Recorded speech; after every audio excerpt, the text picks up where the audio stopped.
We were live streaming for like 2 seconds, I guess. Oh, okay. All right.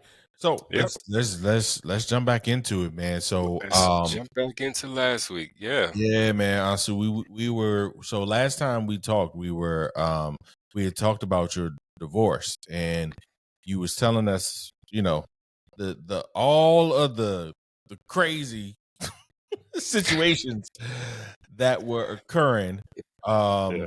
from you coming to the house suspecting that somebody was in there, to you getting the guns drawn on you, Mhm. to uh using and biting off your tongue, or close to, Close chewing to off it. your tongue, right? And then and so we I definitely wanted to get past that, so we got through that whole situation. But and along the lines, I think we did hit on this in the last one, but I guess I want to know, as you were going through, or especially as it was coming to a close, and you were realizing, okay, that this marriage is over. Mhm. You also mentioned about God hitting, um basically showing up to you a couple of times. Mhm. um let's start there. Like, what did those situations um look like? Oh, wow. So, well, God showed up a couple times, but he even showed up for me, I would say, even, before I hit my rock bottom. Mhm. Um, I don't know if we talked about there was a guy at my old job named Mr. Sema, and he kind of took a liking to me. He was an older gentleman from Ethiopia, but a devout Christian, devout spiritual man. All about Jesus. Mhm. And I'll never forget. We had a conversation one night when it was just he and I in the office, and he decided to just tell me about Jesus. And he just decided to and I sat there and I listened that whole night intently, like the whole shift. I just let him talk. And at the end of the shift, he told me to go home, clear my mind, and invite God in. And he said, "That's all I need you to do. God will do the rest." And that was a life-changing moment for me. It wasn't when I surrendered, but it was a Right. life-changing moment for me. And I did exactly that. I went home, I laid on the floor, I turned all the lights off in my room. It was just complete silence and pitch black. And I asked God to reveal himself to me and to show me who he was. And eh, this spiritual feeling, I'll never forget. It was like my jaws had locked, like I couldn't close my mouth. My jaws were like, it felt like my mouth was open this wide, Mm. and I could feel something going in and pushing things out, going in and pushing things out. And like, I mean, I'm sitting there on the ground, just like, and while this is happening, I'm seeing visions, I'm seeing shapes and objects and colors that I've never seen before, that I couldn't describe to you with just English. I mean, I don't want to call them divine, but the most abstract things, well, they could be. Why not be divine? But the most abstract visions and the abstract uh, graphics and color schemes and things that were just something that I've never seen. And then literally feeling like I was having a talk with God, just a one-on-one talk with God, and I couldn't even tell you what the conversation was about, but just sitting at his feet and just listening to him, tell me he loves me, tell me he has a plan for me, tell me, and again, how that dialogue was, I couldn't tell you, but me feeling that, and then just waking up the next day with just this feeling of, wow, I'm this whole new person. Now I wish I could say that woke me up to stop doing the same things, because it absolutely Right, did. It was like, wow, right. I feel great. Where's the bottle? You know what I'm saying? Right back to the bottle. Let me start rolling Yeah. this J and let me get my pills ready. That's what happened. But I still did wake up that next day just having an aha moment, a divine epiphany, a divine just revelation, whatever you want to call it, but I felt it.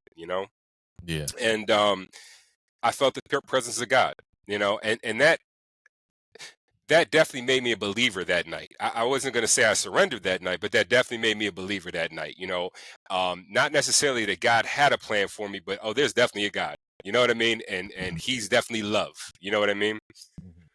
So, say that to say, I think I'd already talked about last time, the circumstances on how the wife left out, et cetera, et cetera. Right. Right. Um, so, um, I'm living living in Southeast DC, just with my roommate Mike, and things are just, information is just, being information keeps being given to me over and over and over again. It's just like, your ex-wife was a swinger, and your ex-wife was this, and she had a whole nother relationship, and it was just like Okay. new information, new information, to the point where I'm just like, look, man, I don't want to hear any about this. You know what I mean? Mhm. And I don't know whether people thought that they were helping me with that. I really don't think that they felt that way, because it definitely was not making me feel any better about myself or feel any better about the situation. But all in all, I just kept going into a darker and darker, deeper, darker place, which just involved not wanting to feel, which just involved eh, sobriety, just the state of sobriety, being in pain, in the state of sobriety, physical and mental Yeah. pain, Yeah. just having to face myself, and face what I've gone through, what I've done to myself, what's happened to me. And what that looking like day in and day out is waking up to, liquor, weed, and pills, and going to sleep to them day in and day out. Right. And that came up to the point where I think I've discussed this before, where you know the rock bottom for me was waking up in the hospital, not knowing how I got there, with my after the seizures, and my tongue halfway chewed off, and my mother coming into the hospital, telling me, please go get some help. And me finally saying, you know what, I need to go get some help. I can't do this.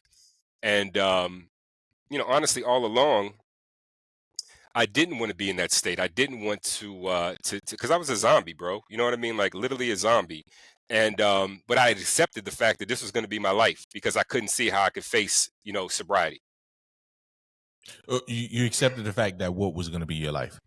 D- just that, when the being in that In the darkness, hos- just being in a dark place. being in that darkness, just being Okay. attached to the bottle, attached to the drugs, you know what I mean? Like, that was going to be my life. So you have accepted the fact that, or you have accepted the idea that you were gonna just be an alcoholic and an Mhm. addict for the rest of your life and whatever. How can I do it the best way? You know, that Mm, was it. I had already said it. God, if you don't take this from me, I can't take it from myself. I don't know how to do this. I don't even want to do this. You know what I mean? Because I don't right. want to be in pain. So I'm just gonna, rock it till the wheels fall off. And And then and that was go ahead. no. I want to ask you: was it getting rid of your pain? What was it doing for you? The drugs and alcohol, Yeah, yeah. it would put me in a state of numbness, where I wouldn't have to feel. Mhm. It would numb the thoughts of everything that had happened to me from a childhood age on up. You know what I'm saying? Right. But definitely what I had presently been going through, numb the thoughts of moving on, numb the So thoughts of, okay, what do I do next? You know what I mean? Like, wow, I'm not going to be a husband anymore. I'm yeah, not going to have a wife anymore. How I thought my life is going to be is not going to be it anymore. I had to face these things, and mhm. being in a drunken stupor, or intoxicated stupor, or whatever you want to call it, n- didn't make me face that, didn't make me think about that. I was just like, I'll just do this until I pass out, and when I wake up, I'll pass back out again. Do it again. Yeah. Yeah, the reason why I asked that is because I remember I had to get well, I didn't have to, but I ended up getting a cortisone shot in my knee Hmm. because my knees are bone on bone. And I was talking to the doctor and he was like, sometimes people this lasts for a whole year, just depending on sometimes people, it lasts for a month, sometimes a couple weeks. It just depends on the activity level of the person. And I was like, okay, cool. So I went and got the shot, whatever. And about a week later, I'm back at the doc, like, shoot, I need another shot. Mm, I'm active. Yeah, I need another shot. And I remember we was having a conversation, and he was saying how the medication numbs the pain, mm, but it doesn't prevent damage from happening. It just stops you from feeling the damage that's happening. mm, And so as I was sitting there, I was like, so he was basically kind of like, so are you sure you want to keep doing this? Like, I mean, I get it if you're a professional athlete and your life relies on this, but you're not. So mm, do you want to keep doing this? And I was sitting there and I was like, no, because I'm actually, even though I'm numb to the pain, I'm actually doing more damage without even knowing it. mm. And so I bring that up because, as you mentioned with the alcohol and the drugs, you wanted to be numb. In that numbness, do you notice, especially now looking back, Mhm. do you notice, or is it fair to say that you were doing more damage, or not? Like, how do you feel about that? Oh, I was doing way more damage, man. If you go back, if you go back, not even 5 years ago, and look at my Facebook posts and Mm. I see remember. how skinny I was when I thought I looked the best. I mean, I Yeah. was so drunk. I'm like, oh, I look good, and I'm over here taking pictures. If you go see the obscene things that I was posting, the obscene Yeah. comments that I was posting, I mean, it was all, Mhm. and in my mind, I thought that this was all cool at the time. You know what I mean? I meant every word and meant everything I said back then, in my drunken stupor. And to go back and look at that and be like, wow, that was what I posted. Yeah. Those pictures, those comments, how rude of me, how asinine of me, how I mean, there was no God in that. There was nothing but that was just demonic energy that I was putting off. You know what I mean? It's evident. You know what I mean? And that's why people say, why don't you go cancel that? Why don't you go take that down? You know what? Anytime I go back and look at that, it's a reminder of who I used to be and what not to go back to. It Yeah. doesn't define me. It doesn't say, you know what, because of all this is who you're going to be in totality for the rest of your life. No, not at all. But that is a part of my past. That is a part of where I allowed myself to fall to because of what I was going through and because of not allowing Christ into my life to the point that I allowed him into my life. Not having a higher power, blaming my higher power instead of embracing my higher power, looking to humans, or looking to, people for validation instead of getting my validation from above. These are all a byproduct of that. And that's what I see when I go look back at it. So I'm not ashamed of it. My pride is Right. is put to the side when it comes to that. Yes, I went through that. That is exactly who I felt was prime ansumana back in that time, and it wasn't. It was the opposite. Um, but I did go through that, and that was the darkness that you see there. Yeah. Yeah. And yeah, I do remember um the rants on Facebook, and part of me was, at that time, part of me was like, man, why are you putting this out on Facebook, man? Like, out of all places, don't put it on Facebook. Um, but to your point, you do get to see the transformation. You do get to see how far you've come, right?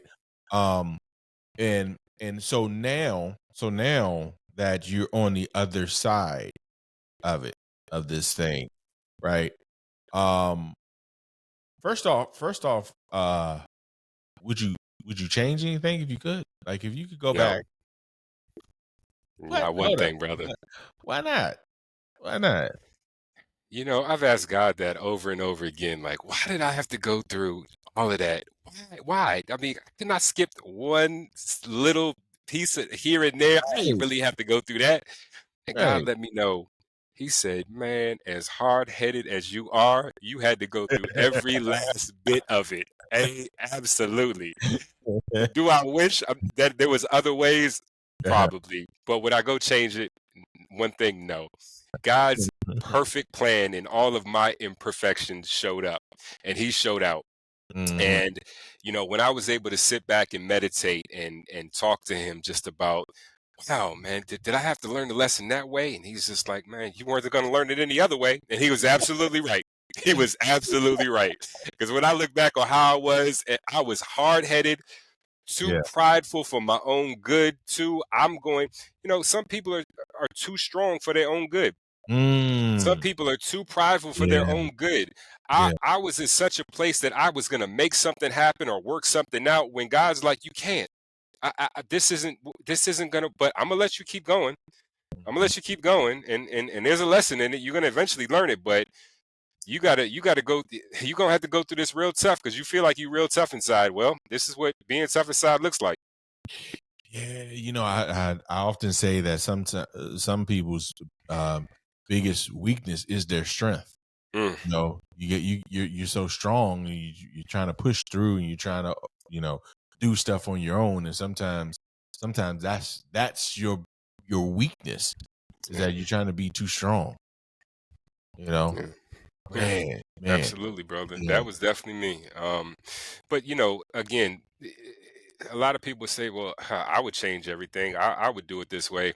No, no, no, no. Everything had to happen that way for me and you to be talking, for me and you to have this right. platform, for me to have that testimony, for me to be in a position of humbleness and humility, and to be of service to others. That whole story had to go. That whole part of my life had to go down exactly how it went down. And the reason that I say that is I don't shy away from life lessons anymore. Mhm, I'm not afraid to face life lessons anymore. That doesn't mean I'm comfortable in them. That doesn't mean I'm like, God, come on now. Can't we go a different route? mhm. But I'm going with God in that route, whichever way that looks like. Right. And I'm facing whatever with God, whichever way that looks like. And as uncomfortable and as painful as it may be, I'll get through it with God.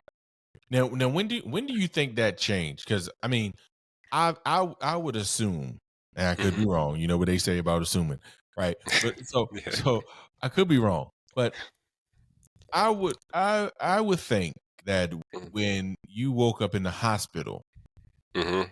after those seizures, that Hmm. you were not saying, "Oh well, you know what?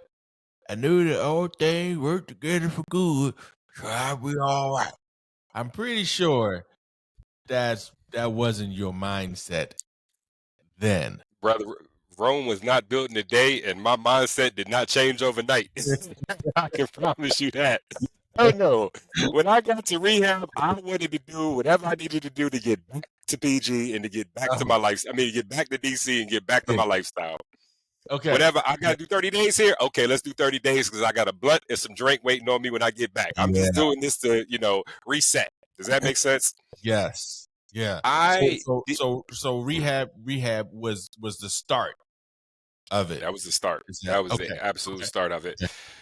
When I think I talked to you about this, but just in case I hadn't, rehab, the first 3 weeks I was at a place called Gardenzia, and Mhm. that's a placement place. They kind of place you there. I was actually in a house. I wasn't at the main facility, but I was in a house, very nice house, where you stay until they place you into a rehab that has a bed for you.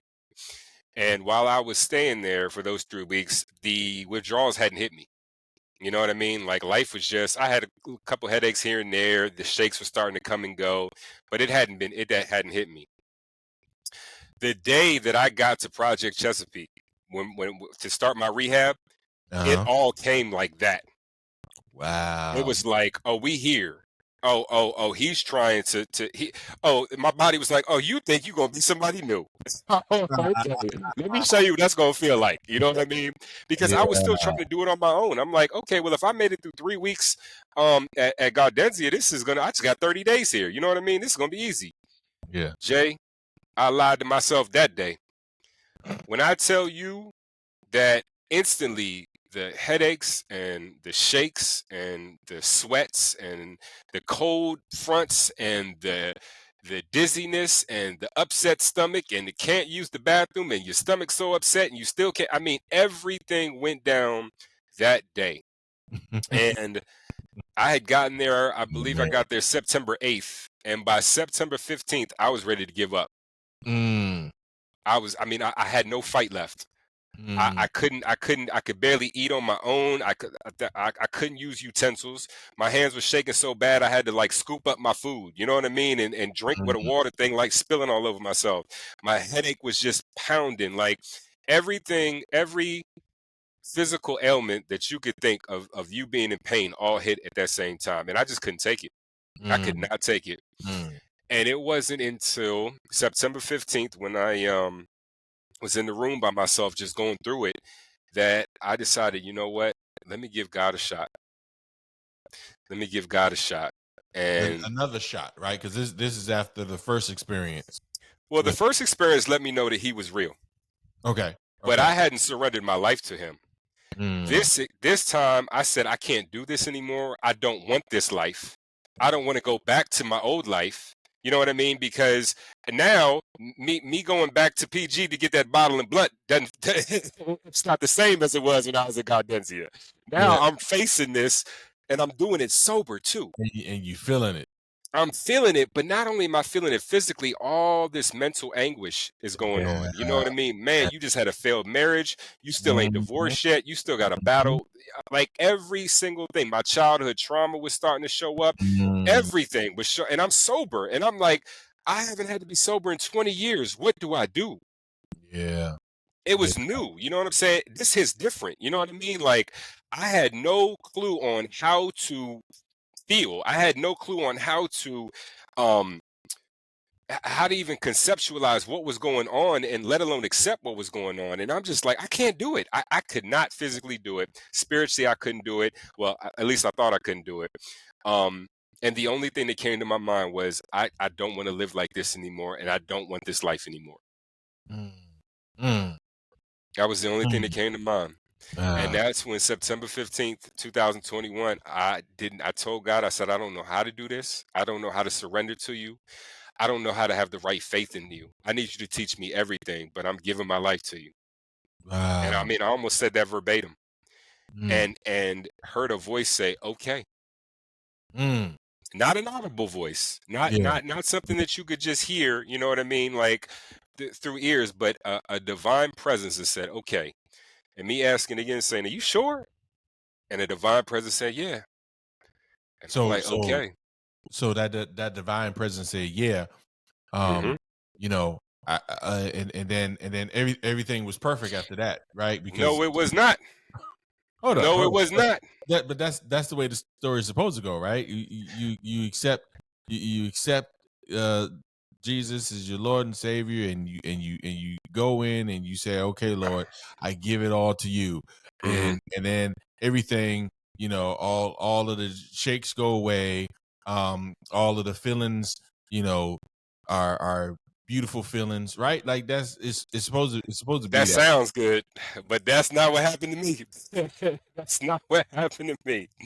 And let me tell you something. I learned the hard way, and I shouldn't even say I learned the hard way, but that's when I started to establish a relationship with God versus a Mm, religion with God. mhm. Yes, paperback Hollywood, even the church says, yeah, you give it to God, and bam, you know what I mean? Yeah, Instantaneous. yeah. No, that's not how it Yeah. works, man. Lay your I hand had to, and yeah, we're done. healed, Yeah, healed, yeah. healed. And that's it. I mean, No, that's it. And happily ever after. no, man. God in that instance shows you who he really is. And he shows you who he really is by showing you his grace, his patience, his timing, and his love for you. And learning all that and unlearning everything that you've known as far as doing this by myself, I got this. If I put enough work in, I could figure this out. From God saying, no, you have to lean on me. And leaning on me is not going to be easy because you so want things done your way. And this is the only way you know how to want them. Now Mhm, I'm going to learn you. I'm going to teach you how to want them the right way and how mhm, to obtain things the right way. And it's going to be hard. It's going to be hard, but guess what? I'm with you. And when I'm with you, anything is possible. And I'm going to show you that any and everything is possible. And I promise you, Jay, to this day, he continues to show me that any and everything is possible.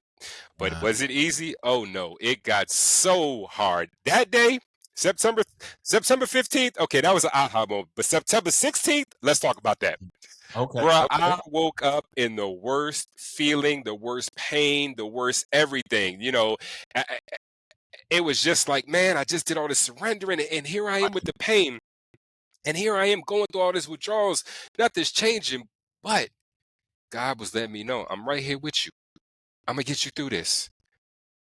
I need you to trust the process. I need you to have faith that I'm gonna get you through this. It's not gonna be easy, bruh. Mm, This is gonna hurt, but I'm gonna get you through. And I held on to that, Jay. I held on to that faith. I held on to God letting me know that He was with me. I held on to that reassurance that it wasn't just me in this fight. And that is what started to make every day get just a little bit easier. As hard as it was, it made every day get just a little bit easier because as He revealed Himself to me, as He showed me His presence, as He surrounded me with His love and His angels, what He also did was He grew my faith every day. mm, Every day he reinforced what I thought I knew about him to what I'm now learning about him. We all have this idea that God should be this way. If God is love, everything should feel good. If God really wants the best for me, everything should go good for me. If God wants this, I should be rich, I should be handsome, I should be all this other stuff that people want. When it's, you know what? God already has a plan for me. And when I'm centered with him, he can start to show me that plan instead of me doing any and everything to do things my way and being out of whack with his plan and trying to do things. Let me say that better. When I was able to really embrace him, when I was really able to again foster a relationship with him, things that I always had questions about, things that I always blamed him for, things that I was able to start thinking outside the box. And what I mean by that is I'm starting to say, you know what? God meets people right where they're at. It doesn't matter what type of sinner you are. It doesn't matter what type of things that you've done. He's going to meet you right where you're at. And he's not judging you. The only people that are judging you are all those around you. God's mm, here uplifting me and supporting me through all the craziness that I went through. mm, Well, that's not what I learned about God growing up. mm, mm, Where's the condemnation? Where's the mm. you ain't nothing and I can't even look at you because you're a sinner? That's not what he's showing me.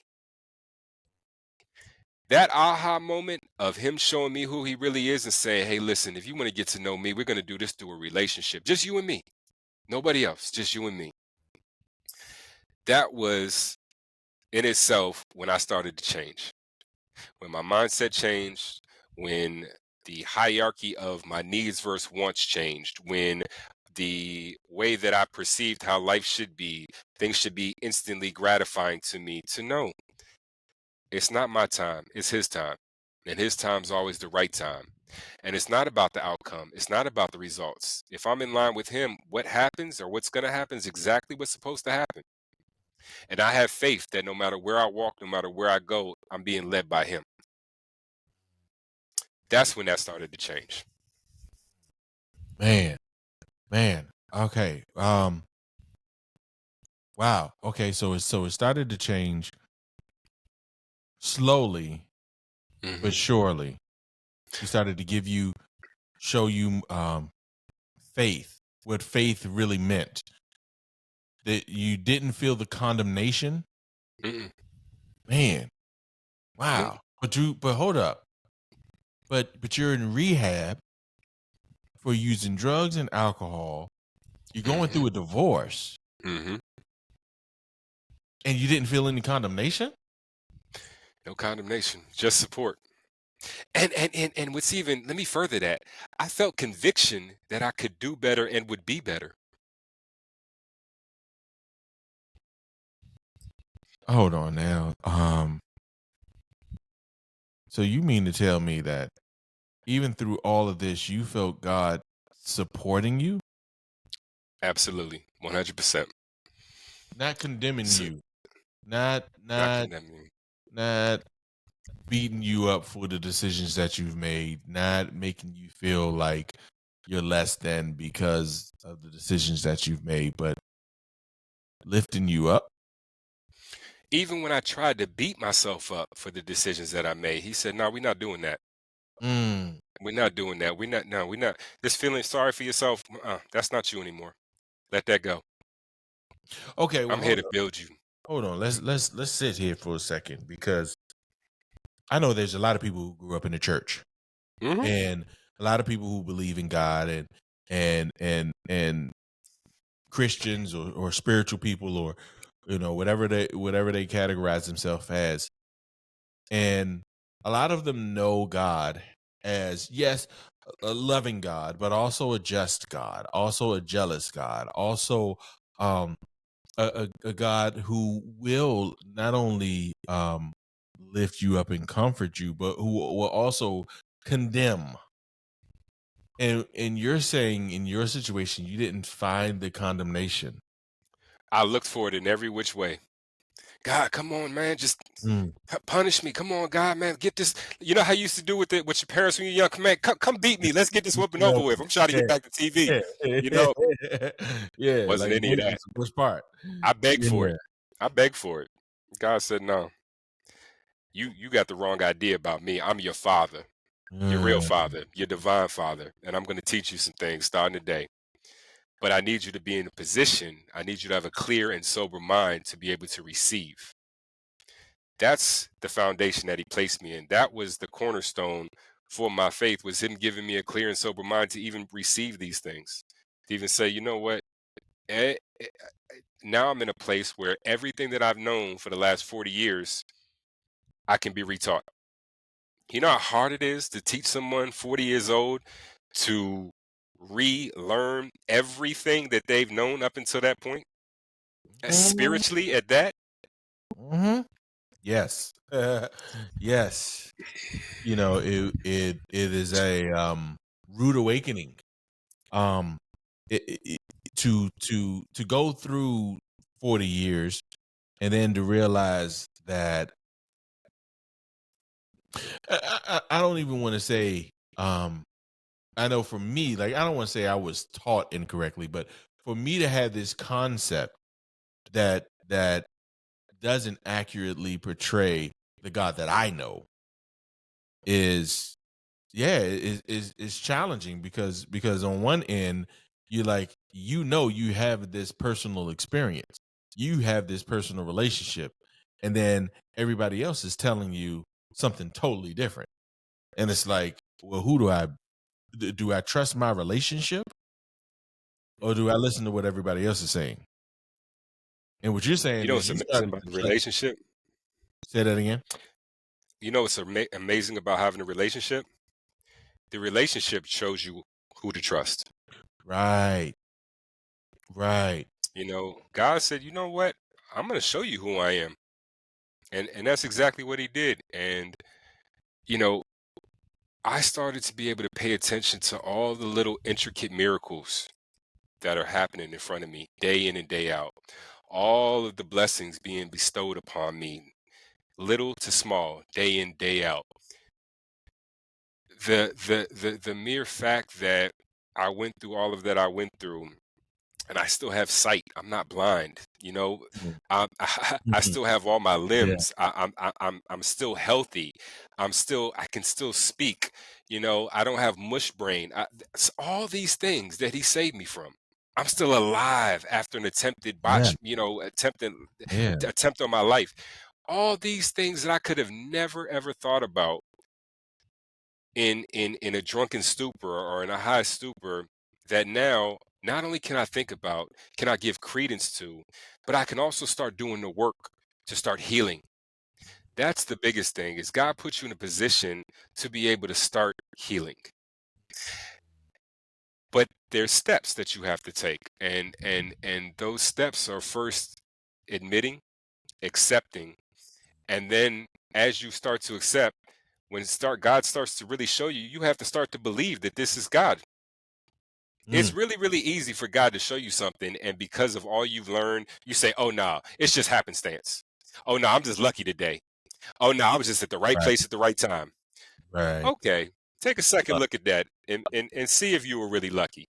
How lucky have you been your whole life, and all of a sudden today you lucky? Mhm. How much happenstance Right. have you had all your whole life, but Right. today all of a sudden you got good happenstance, you at the right place at the right time, and you lucky, and this keeps happening to you day in and day out. Right. Hmm. Hmm.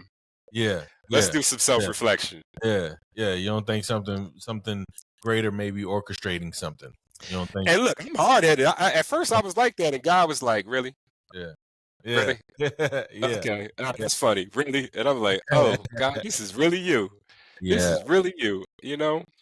Um, God, the way that He works is so amazing because it's very easy for me. I was caught up in so much pride and so much ego. Um, my pride was a safety net for me. My ego was a safety net for me. You know what I mean? To say, you know what, even though I'm hurting, even though I feel terrible about myself, I'm going to use this pride as a blockade, as my mask to shield off everything. It's Right. almost like a defense mechanism. You know what I mean? Well, Absolutely. you can feel how you want about me, but I got pride, so I'm a fake feel this way. I'm a fake show you that this is how I really am, and this is how I really feel when I'm dying inside. Right. When God said, "No, no, no, no, how's that working for you? All this pride and all this ego, because I didn't instill that in you. I didn't give it to you." And when God said, "Why don't you try being humble? Mm. Why don't you try practicing a little bit of humility? Matter of fact, let's start with opening up this Bible, and let's start there.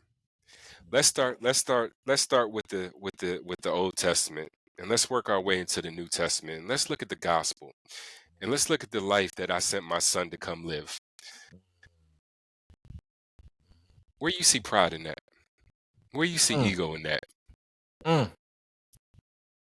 Oh, you do see the humbleness. Oh, you do see the humility. Oh, yeah, yeah, yeah. We're gonna teach you humility too. You don't see that humility? Okay. We're gonna teach you service. Now let's start to see how your life looks. Let's start to see how you feel. When I was able to reorganize my hierarchy of what was important, what was not important, I was able to take all that pride and ego and put it at the bottom and take humbleness, humility, and servitude and put it at the top. And Mm. in doing so, a world of new thinking, new opportunities opened up for me. We I'm always, a lot of people will always ask, man, how can I be light to others? Or what does light look like to others? What does divine light look like to others? And for me, it is allowing myself to be used by God in all situations. And me being allowed to be used by God in all situations takes me out of the equation. And so when I'm being met with animosity, or if I'm being met with someone who's trying to put me on defense, or someone who just opposes me in any way, am I going to take on this fight by myself and get the fighting or cussing out or whatever, or am I going to be humble enough to say, "Hey God, I need you to take care of this for me. I don't know what to say right now. I don't know what to do right now. I know it's going to look silly me sitting here praying while these people are yelling at me, but God, I need you." And for God to take over in that instance, regardless of what happens, but for God just to take over in that instance, in every instance that you call on Him, it is a very, very new way of thinking and a very, very new way of trusting in Him to be in that situation, facing worldly problems with spiritual means. Mm. Facing worldly problem with spiritual means. Mm. You mentioned earlier. I wanted to come back to something you said. You had to prioritize your wants and your needs. What did you mean by that? Hmm. Well, I want things done my way, but I need things done His way. Mm. I want things to look according to my plan, Mm. but I need things done according to His plan. I want things to be on my time, but I need things to be on His time. Mm-hmm. My wants don't supersede His needs. His needs trump my wants. And then all of a sudden you start to realize that his wants are my wants. Not only are they my needs, but they my wants too. Now I can't think of that clearly. I can't, see all the distractions around me. Can I say no, no, no? See that girl right there? The one that just passed me with all this out and all that. I Yeah. want that. And God's like, you Right. sure? You sure?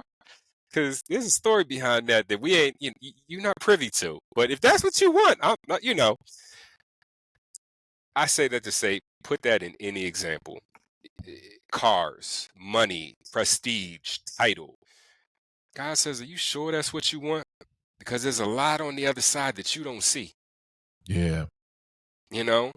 Well, Well, okay, well, it reminds me. I don't mean to cut you off. It reminds me of a guy who was sitting in the garden and praying and said, I'm paraphrasing here, but I would really appreciate it if you took this cup from me, but nevertheless, let your will be done.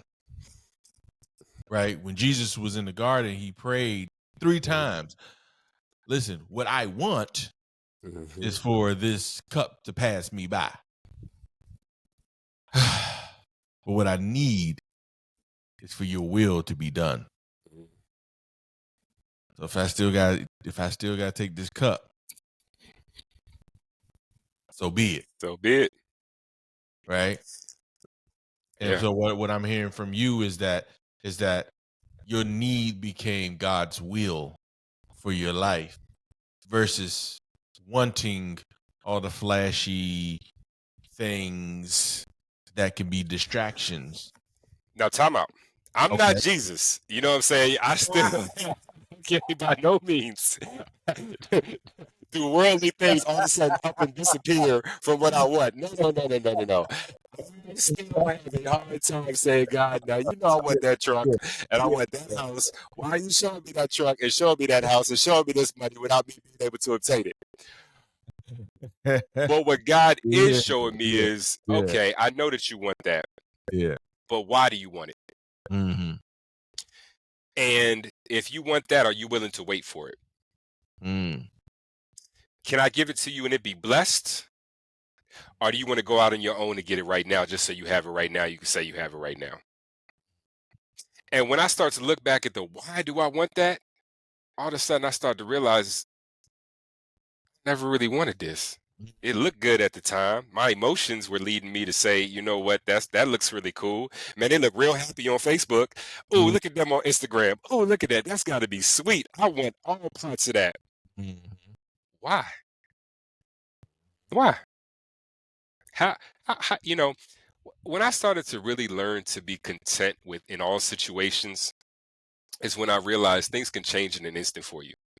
Everybody says, you know what, things can always be worse. And I would always say, well, things can always be better. But you're forgetting that this present right now, we're healthy, we're breathing, we're able to talk to each other. We got a roof over our head. Yeah. We're not worried about what we're going to eat. Right. Bills are paid right now. Right. Now, all that can change in an instant. But what I started to concentrate on was, ooh, this present. This present is amazing. And this is God's gift to me right now. Let me start concentrating more on this present, leaving the past behind, and letting the future go however God wants that to go for me. I'm not saying don't think about it. But what I'm saying is, instead of me doing all the work to say, this is how my future is going to look, saying, hey, God, is it okay for my future to look like this? And if not, cool. Just show me where to go. Just show me where to go. And let's go that way. Yeah. Now, don't get it twisted. Are there a lot of times I say, hey, wait. Let's make a U-turn real quick because I left something back that I need to go check out. You know what I mean? Oh, yeah, I do that day in and day out. Yeah. Day in and day out, Can we make this quick laugh? You see that down there? Yeah. We do that. Well, you wouldn't be human if you didn't, right? I mean, we all fall short. We all miss the mark, and that's part of it. And so, okay, so you saying, all right, you had this experience with God, right? And then all of a sudden, God is showing you faith, and things are starting to things are starting to move in the right direction, and you're not feeling condemned, you're feeling comfort, you're feeling support from God. And Yeah.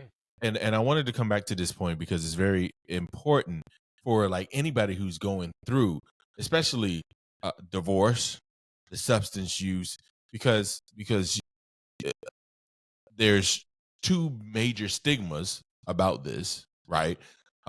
Especially if you're a Christian or if you're a believer, then you have this idea that God hates divorce, and so the moment when divorce steps into the picture, it's a stain.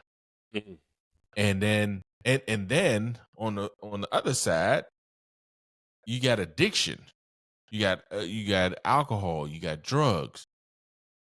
And so for somebody who's dealing with this, like, and feeling convicted, because I would venture to say that the people around them, they may find themselves in situations where either the people around them are supporting their addiction, their bad habits, their or or condemning them for their addiction or their bad habits or what have you.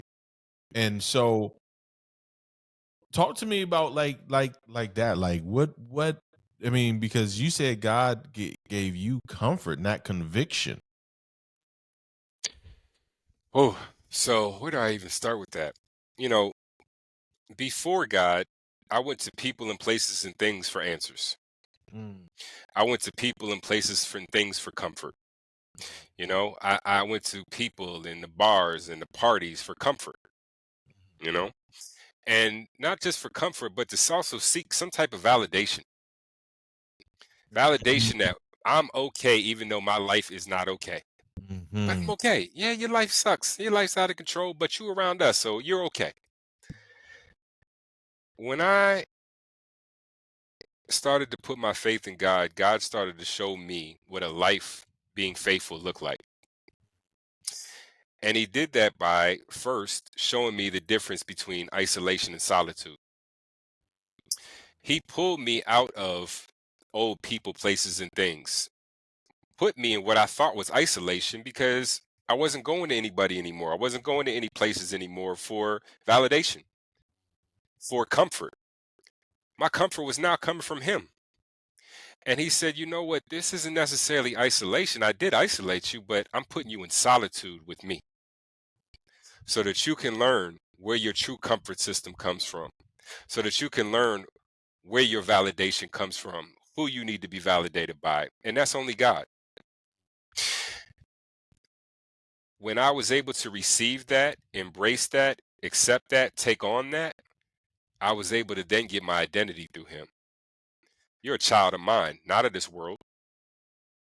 This world can tell you to be 1,000 different things, and none of them will ever amount to how beautiful you are as my child. Then I was able to say, well, now that I have my identity, what next? He says, oh, okay, now it's time for you to work. Now it's time for some kingdom work. Let me give you some purpose. Let me give you your purpose. And my purpose was encompassed by all those three things that I mentioned: humbleness, humility, servitude of others. So what I started to find was him putting me in situations where I needed to be an example to people. Be an example by not only my actions, how I embrace people, how I treat people, but also through my testimony, through being transparent, through not having a shame or a pride issue about everything that I've gone through, saying, no, you know what, that was me. I absolutely did all that. Yeah, I regret a lot of it, but you know what? It's okay. It's over and done with. This is where I'm moving on to. This is where God has me now. yeah, He had to get me to that place.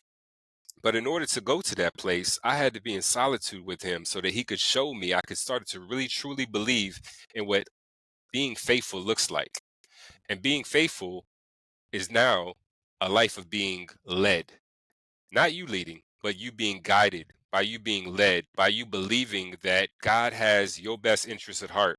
And even though you don't see it right away, and even though you don't know which direction, and even though this opportunity shut down, and you wanted this to happen for you, you saying, "No, okay, God, that didn't happen for me. I wanted it to, but I know you got me. What's next?" And blessings just coming because you stayed, of course, with Him, because you stayed faithful to Him. There's so many things that are going on around us that are hidden in plain sight that we don't see. God Mm-hmm. sees all of that. We don't see it. I mean, man, it looks so good. There's nothing about this that could be bad. And God's saying, don't do that. Don't go get that. And the most amazing thing about God is even when we do and we mess up and we go against His will, just being foolish or sometimes inadvertently, you know what I mean? Or even directly, when we go to Him, He says, I got you. I'm gonna pick you up out of this. Let's get you back on track. That's to me, and that's what being what living a faithful life looks like. He doesn't condemn me, he convicts me so that I have a sense of accountability for who I am and what I do. I say, you know what? If I treat this person this way, or if I'm misbehaving this way, or if I'm disingenuous this way, or if I'm not trustworthy, what does that look like to me? How do I feel as a person living like that? Right. Or how do I feel as a person that is trustworthy? How do I feel as a person that will keep your secret? How do I feel as a person that can be an active listener? How does it look like a person that will support you and not hinder you? Oh, those things fuel me. They fill me, God. Okay, well, why don't we go that direction? And then you start to see just how much power, just how much love is in being humble and being of service and practicing humility at the times that you really don't want to practice it. As you continue to live like that, blessings upon blessings just keep getting poured on you, bro. Wow. So question for you, because um you were kind of mentioning like how to feel when God is telling you to do something, and do you think that it's possible for you to um or how do you think, what do you think about using substances to numb yourself and still being able to feel the presence of God? That can only be done through that could only be done through and by God. There was no way in the world that you know this was so crazy. That time that I went to go to turn off all the lights after I talked to Dr. Seema and lay on the floor and receive God, I Yeah. left this part out. I was drunk and high. Mm. I Mm. had still gone home and still did the same ritual that I did day in and day out. I was off the bottle, I was off the pills, and I was off a couple of J's. Mhm. Mm. So to be able to be in that state of mind already, and Mhm. to still receive a divine revelation, a divine presence, and know that it was divine, only God, bro, only God, So you saying God was even able to reach you in that drunken stupor, in and that show me who He in was, that and sunken place. give me a moment of clarity throughout that whole drunken stupor. And then when I woke up, still be like, okay, you going, I mean, still going back to what I do. But even as I continue to get drunk and continue to get high and continue to do all those things, I still never forgot that moment. Right. And I Right. remember that moment in as clear as day and as sober as ever in that moment, even though I wasn't. And you said in that moment, like you were sitting there and your mouth was open and you felt like something was pulling something out of you. What do you Yep. have you thought about what that might have been? Do you think Oh, I know exactly what it was. okay. He was pulling deep. He was pushing. He was pushing divine energy in and taking demonic energy out. And I have talked to him so much because when that day happened, things started to change. Even though I started to get darker in my ways and continue to progressively get worse with my drinking and smoking, I was on a path that I needed to go to get to a point that I needed him. Yeah. That I could actually really get to a point of being able to receive God. Yeah. And That's what he did for me. yeah. Yeah. Yeah. Oftentimes God will put us in a position where we have no other choice. It's that proverbial rock bottom, Hmm. where you don't have another option Right. other than to look up. And I think that's at least in my head, it's a beautiful picture when you hit that proverbial rock bottom and you have no other place to look but up, and you see a hand, not condemnation, not a finger wagging, but you see a hand, and that hand is there to pull you up. And Hmm. it's not to free you of all of your consequences. It's not to make you feel instantly better, but it's to help to walk with you through the journey, to know that you're not alone. Because sometimes, um, people are going through. I mean, you just went through a divorce, so you're with somebody who's supposed to be your life partner, and now you're separated and you're by yourself. You're working hard. You're drinking. You're drugging. You're doing everything you're supposed to be doing to try to keep your marriage together, and nothing's working. And so ultimately, you're by yourself. You feel alone, and when you reach out to God, I just imagine how um hurtful it would be, like, for a child to go to their parent, and they have nobody else to go to, nowhere else to go to, and their parent just brushes them off and condemns them for all of the things that they've done, instead of giving them a hand and comforting them and encouraging them and walking with them, not saving them from their consequences, but letting them know that regardless of the consequences, I'm going to be here with you. And I think that's the beautiful thing about God, and your story, how God walked with you, and still walks with you, right? And doesn't condemn you, but actually not only doesn't condemn you, but doesn't try to take that experience away from you either.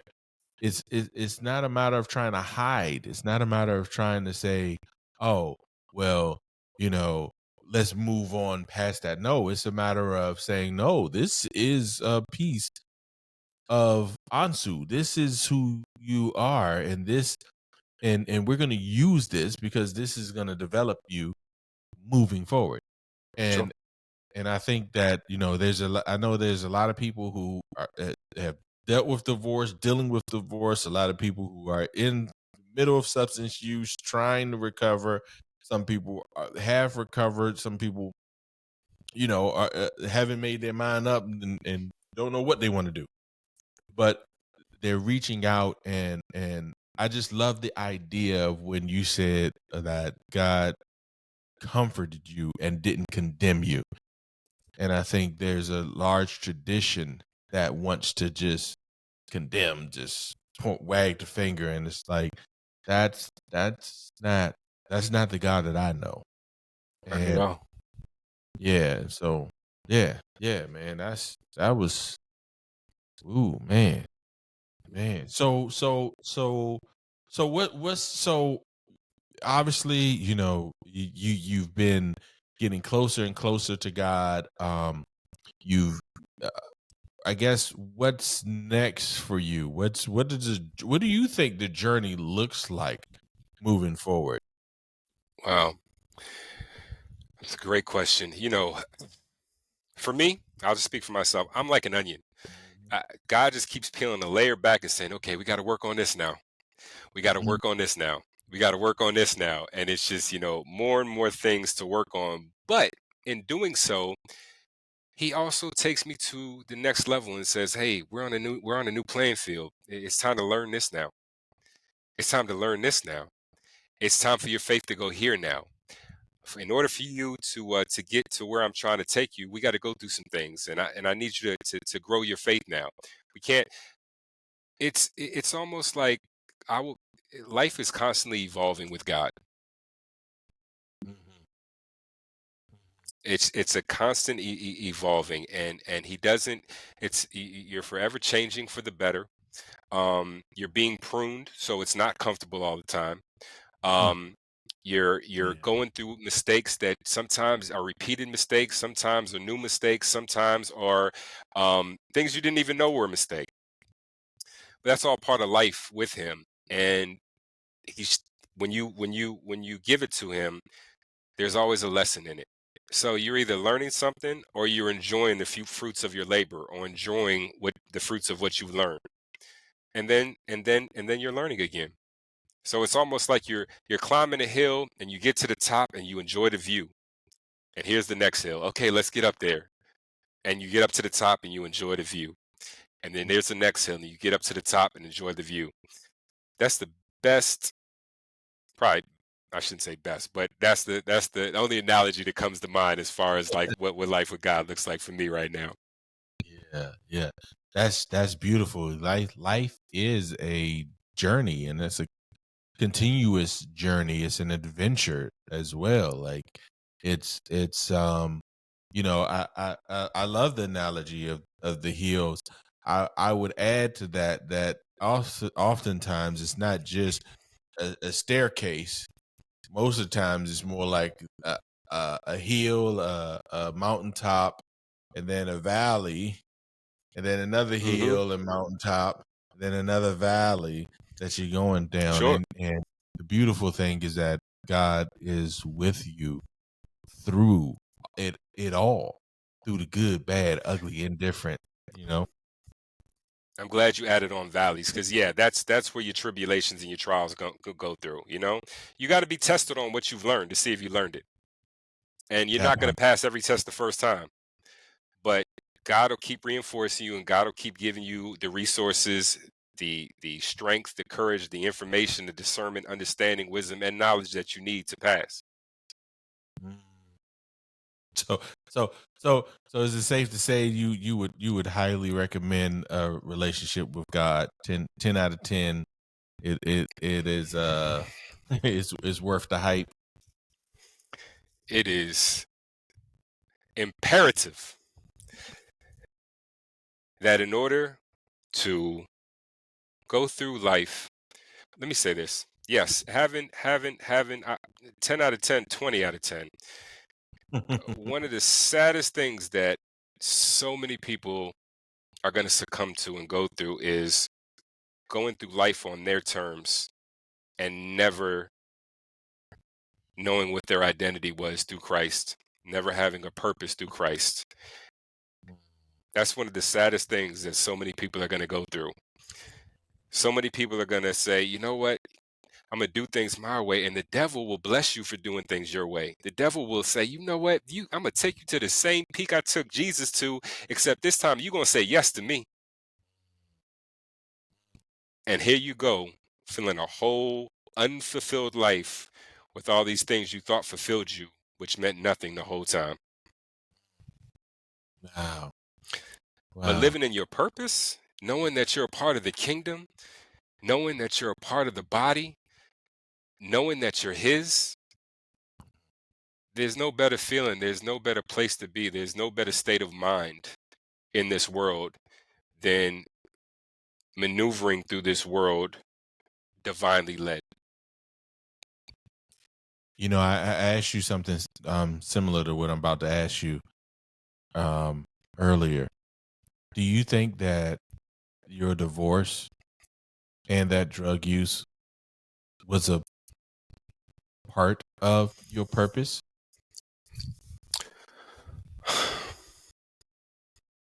I think everything that I've gone through is a part of my purpose. Everything from the childhood trauma to the people pleasing, to the abandonment issues, to the rejection issues, to the every negative part, every positive part, every intricate detail of my life has all been a part of my purpose. So Did what I did know you? that going through it? Mhm. Absolutely not. But when I'm able to give testimony and I'm able to listen to people and I'm able to be in a position to not only just coach and mentor, but just sometimes just listen, not necessarily be a problem solver, not have the answer, but just be a shoulder to cry on and listen and to know how important that is in that moment. I could have only gotten comfortable or gotten to a place in my mind to know the importance of that by going through everything that I went through, because I didn't have people to listen to me. I only had people that wanted to solve problems, and their way, not God's way. And so when you live a life based off of decisions that you make because of other people, well, nothing's ever going to go the way that it should, because people are ever changing. God is constant. So if you could go back, Hmm. and if I remember correctly, there was a situation you came in, and I guess y'all had a fight or whatever, and you talked about sitting on a couch and just drinking. Hmm. So if you could go back and sit beside Ansu on a couch, Hmm. what would you tell him?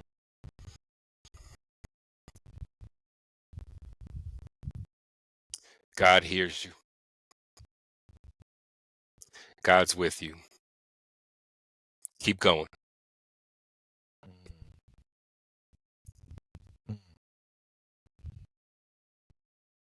Huh?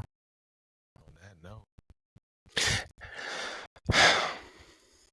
I appreciate your story, bro. That's Look, ain't no better way to close out, man. That's it. That's That's it. it. God It's hears all you. God, brother. It's Yes. all God. Yeah. Yeah. All right. Well, good people. That's a wrap for Yeah, this one. that's a wrap. We'll see y'all next week. All right. Peace. Peace. Peace.